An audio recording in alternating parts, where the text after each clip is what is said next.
Einen besinnlichen 8. Dezember 2021 und herzlich willkommen in meiner Kreativwerkstatt. Schön, dass du dabei bist. Ich bin Angela von der Stempelfamilie. Und du befindest dich mittendrin in meinem kreativen Adventskalender. Jeden Abend im Advent zeige ich dir eine sternige Bastelidee, die du fast immer schnell nachbasteln kannst. Und anschließend gibt es die Sterne des Tages. Jetzt zur kreativen Idee für heute. Da öffne ich zuallererst meinen Adventskalender, und zwar ist es eine der 24 Adventskalenderboxen. Das ist hier, siehst du, diese wunderschöne doppelte Facettenbox in Würfelform. Okay, dann packen wir das mal aus, schauen mal, was mir eingepackt wurde. Gucken wir doch mal. Ich hätte beinahe wieder meine Mütze vergessen, aber dann fiel mir ein, nein, Mütze ist ganz wichtig. Und deswegen habe ich sie auf dem Kopf. So, die Box geht beiseite. Was haben wir denn hier? Hier wurde ja schon was ganz fertig gebastelt. Okay, kein Thema. Was machen wir? Wir basteln heute eine kleine Laterne, eine Mini-Laterne für ein Windlicht. So soll sie am Ende aussehen. Schau mal. Wahrscheinlich noch ein bisschen schicker als diese, in diesem tollen Chili-Farbton.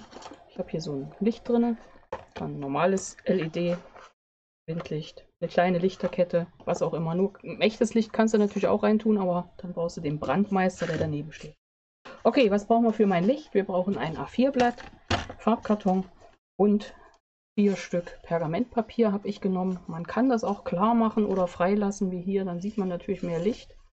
Also mehr von dem Licht, was drin steht, aber geht beides. Also ich habe hier Pergamentpapier und zwar 4 Stück in den Maßen 5,5 x 9,5 cm. Jetzt nehme ich mir mein A4-Blatt und kürze es an der langen Seite bei 28. Tee habe ich auch. Was gibt es heute? Wintertrolle. Na, das passt ja hier zu dieser Wichtelmütze. Ja, so, dann nehmen wir die lange Seite und legen sie ein. Und zwar falzen wir jetzt links und rechts jeweils bei 1 cm und bei 11 cm. Den einen falte ich da auf der Seite, da sehe ich das besser. Bei 11 cm und das machen wir gegenüberliegend, also auch bei 1 cm. Und bei 11 cm hätte ich natürlich auch ein Stück durchfalten können, aber ich dachte, ich merke mir das so einfach besser. Bei 11 cm. Okay, jetzt nehmen wir die eine Seite, da ziehen wir eine Falzlinie bei 1 cm. Gerade einlegen. Und eine bei 7 cm. Und bei 8 cm, du glaubst es nicht, schneiden wir das Ganze ab. Und das zweite Stück schneiden wir jetzt nochmal auf 6 cm. So, schauen wir mal, was wir da jetzt haben. Wir haben ein Stück, das ist 28 x 6 cm und ein Stück, das ist 28 x 8 cm. Das hat links und rechts eine Falzlinie bei 1 cm, falzen wir schon mal um.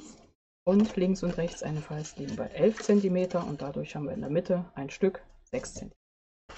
Und es hat außen bei 1 cm links und rechts auch schon eine Falzlinie. Gut, das eine Stück. Und das andere Stück hat einfach nur links und rechts bei 1 cm und bei 11 cm. Und dann können wir das Ganze praktisch nachher so zusammensetzen. Wie geht's weiter? Wir schneiden uns mit der Schere zuallererst hier oben eine Schräge in diese Klebefläche und hier gerade ab. Auf der anderen Seite auch gerade und eine Schräge an die Klebefläche. Machen wir an allen 4 Seiten außen. Und gerade hier rein und schräge zur Klebefläche. Diese 4 äußeren sind Klebeflächen. Also schneiden wir hier Schrägen und schneiden das mittlere Feld raus. Ja, ist wieder so eine Form, ne? Die kannst du für alles verwenden. Für viele Lichter kannst du anpassen.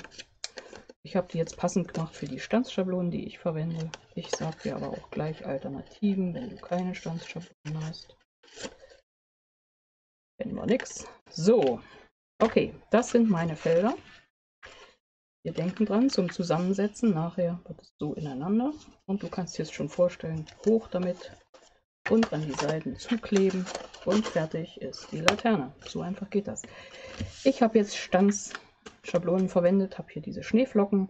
Es gibt ja ganz viele verschiedene. Du könntest auch ein Rechteck ausstanzen oder 2 Kreise oder du nimmst das Lineal und zeichnest dir hier in das mittlere Feld praktisch reihum bei 1 Zentimeter Linie.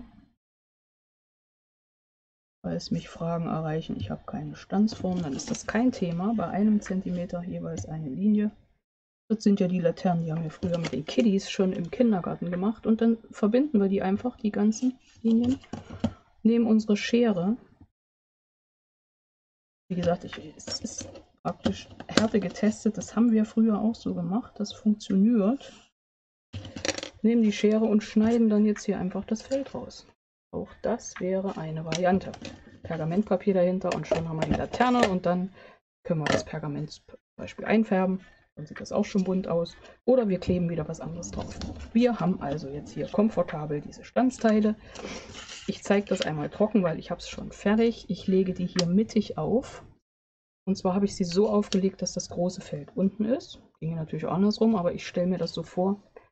Diese Schneeflockensterne tanzen von oben nach unten und deswegen habe ich das so rum aufgelegt. Viermal gestanzt und wir arbeiten, damit du siehst, sag auch wenn ich schummel, ich habe das schon fertig, wir arbeiten jetzt mit dem Chili weiter. Okay, jetzt schauen wir uns an, was Klebeflächen sind. Richtig, diese 4 außen sind Klebeflächen, habe ich schon doppelseitiges Abreißklebe. Drehe ich um. Bei dem Teil habe ich entschieden, klebe ich hier unten dann das andere im rechten Winkel dagegen. Also habe ich hier Abreißklebeband aufgetragen und hier an die Seiten, so dass ich eher Richtung Mitte meinen Streifen setze. Kommt gleich mein Pergamentpapier drauf. Ich setze hier gleich nochmal Streifen drauf. Hier ran. Unten habe ich mir gedacht, lasse ich frei, müssen wir so nicht übertreiben.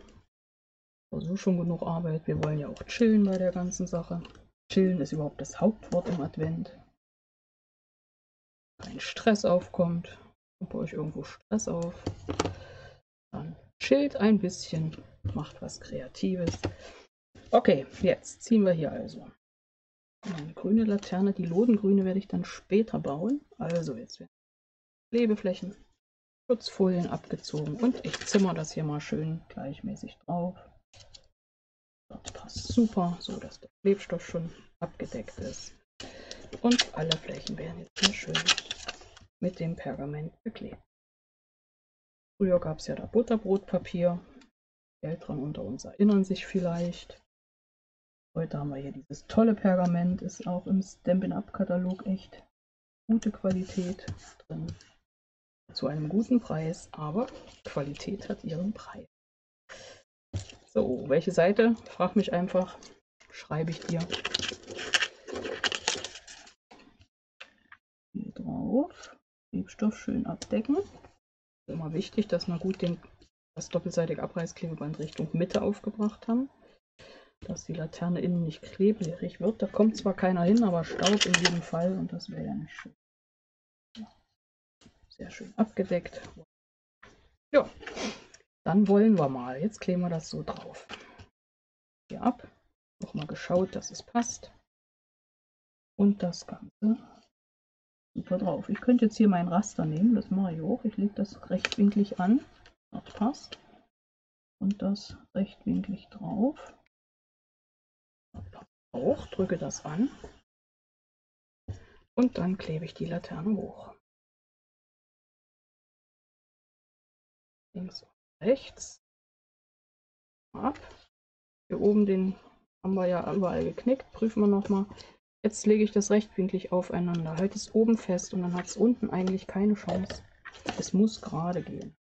Es sei denn, wir hätten einen Bogen geschnitten irgendwie. Dann geht es nicht gerade. So, wenn du andere Formen verwendest, andere Maße, dran denken, dass du diesen Klebefalz hast.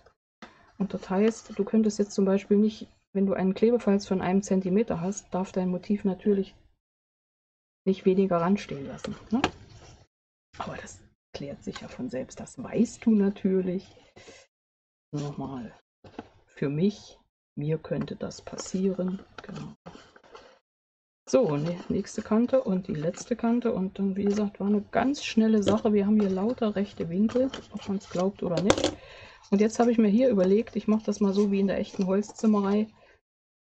Ich mache hier mal ein bisschen Klötzchen und packe die oben drauf, so, und werde die an der Ecke noch. Ja, also bei der hier habe ich das oben weggelassen, aber ich finde das eigentlich für eine Laterne noch viel schöner. Schicki.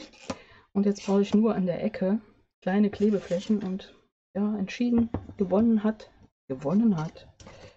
das doppelseitige Abreißklebeband. Mein Sohn, der Stempelnerd, würde jetzt natürlich sagen, dort kann man auch schneiden, Mutter. Ja, recht. Die Schere, haben wir eine, da ist sie. Auch sonst immer so eine Schere rumflaumen, die für Klebeflächen ist. Wobei man das ja aber auch gut reinigen kann wieder. Wir haben ja den Alkohol von der, wie heißt sie, von der Alkoholtechnik, wie ihr euch erinnert. Bunte Papiere. Ich habe hier irgendwo was liegen. Schildi liegt gerade oben an. Hier, guckt mal, Alkoholtechnik. Cool, ne? Ja. Dafür haben wir auch Alkohol. Und was machen wir damit? Damit können wir hier diese Scherenfläche, die Klingen reinigen. Sollte da mal Kleber drauf sein. So, ich packe das jetzt so, dass ich immer das an jeder Ecke versetzt aufeinander klebe. Immer das linke oben auf, das rechte drunter. Kann man auch ganz anders machen. Ich nehme da immer gerne Symmetrie. So, und beim letzten habe ich das so vorbereitet. Lege das dann drunter und dann haben wir das Ganze, wenn wir es richtig gemacht haben, schön rechtwinklig. Ja, können wir durchgehen lassen. Das lassen wir so durchgehen. Hier haben wir ein bisschen was nachgeschnippelt. Nehmen wir uns mal Licht. Ich habe hier auch noch so ein kleines Wichtellicht. Das war vom Montag von unserem Team-Weihnachtsfeier, Team-Adventfeier. Hatten wir das als Idee, hatte ich das gezeigt. So, jetzt kommt der spannende Moment. Wie kriegen wir das da sauber rein? Ja. So, hast du gesehen? Ist das reingeplumpst. So, jetzt schau mal. Und welche findest du schicki? Das mit dem Band finde ich auch noch schön. Die setze ich hier oben auch noch dran. Und zwar nehme ich da dieses tolle, schöne silberne Band. Schneide mir mal so ein Stückchen ab. Nehme die Klebepunkte, meine Pinzette und baue die mal fein säuberlich da an die Ecken. Auch nicht. Hier ran. Das ist bestimmt schicki. Wird schon passen. 4 Stück. So viel ist es uns wert. Wir hatten an die Ecken und nicht an den Finger. Moment. Läuft. Und der letzte daran. Oben abziehen ist auch gut. Jetzt nehme ich mein Band.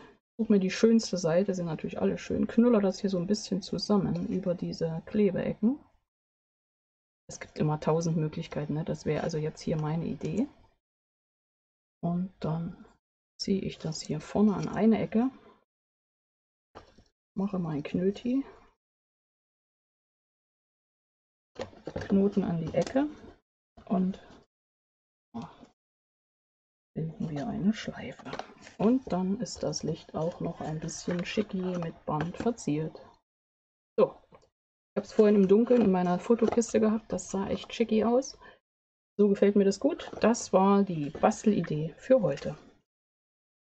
Wisst ihr eigentlich, wie warm das unter dieser tollen Mütze ist? Weiß ich wieder, warum ich die manchmal nicht aufhab. Ist mir wahrscheinlich zu warm und da denke ich, hier fehlt nichts.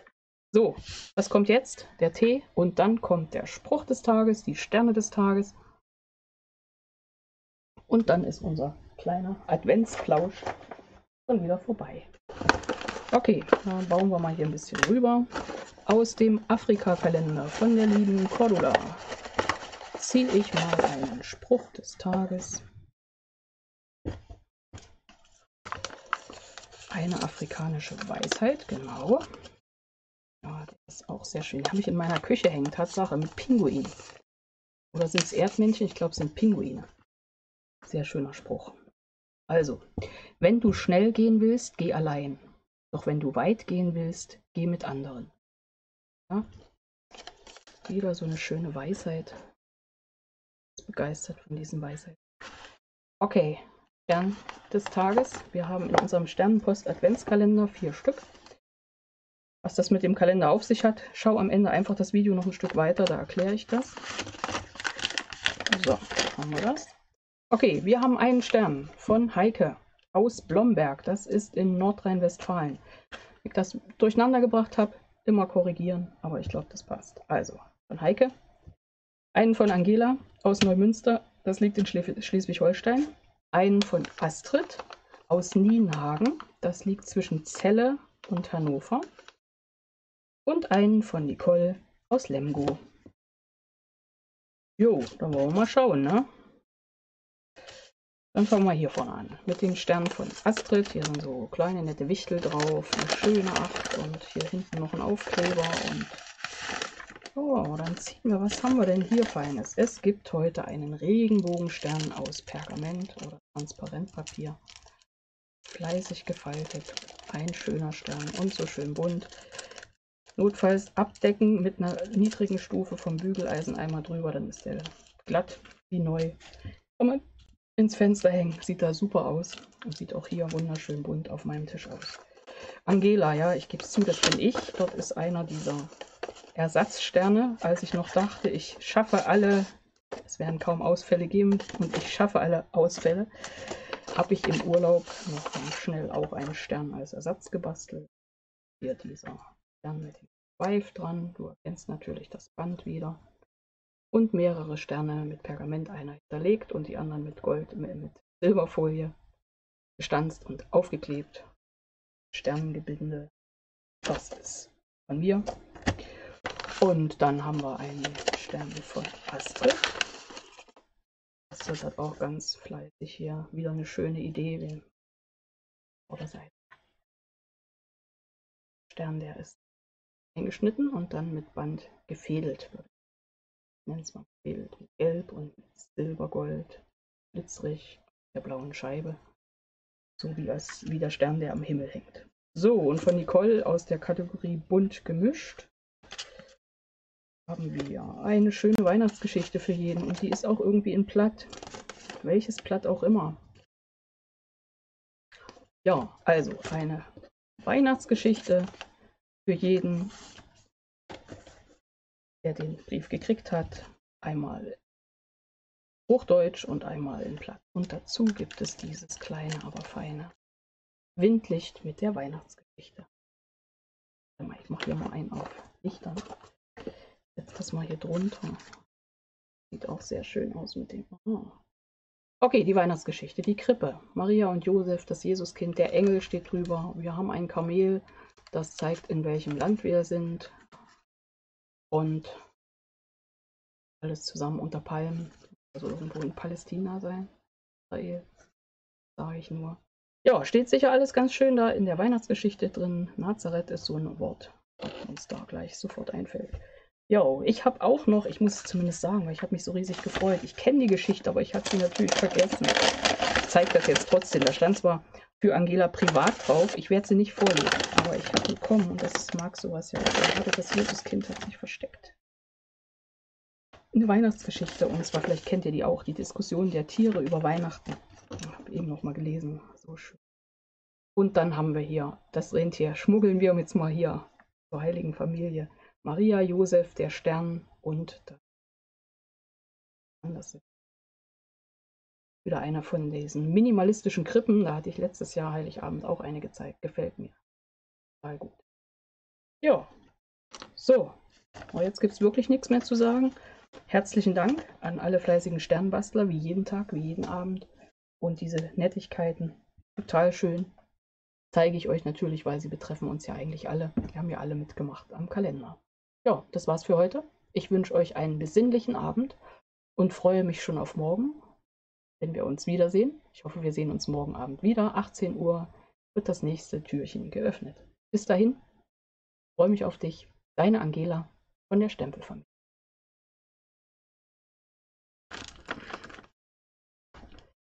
Kreativität verbindet.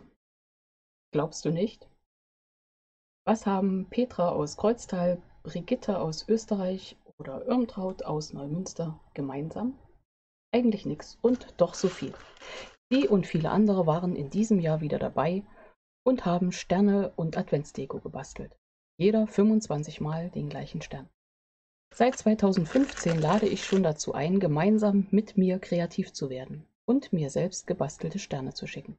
Geklebt, geprägt, gestanzt, geklöppelt, aus Papier, Filz, Wolle, Draht, egal wie. Jeden Stern einzeln verpackt in einem Umschlag. Dieses Jahr gab es wieder über 80 Teilnehmerinnen. Entstanden sind 96 Sternenpost-Adventskalender. Hier werden dann alle Sterne neu sortiert, umgepackt und an die fleißigen Sternenbastlerinnen zurückgesendet. So entsteht kreative Adventsfreude, Glück und Zufriedenheit bei allen Teilnehmerinnen, im besten Fall. Also stimmt es. Kreativität verbindet, auch in diesem Jahr. Euch allen eine besinnliche, kreative Adventszeit.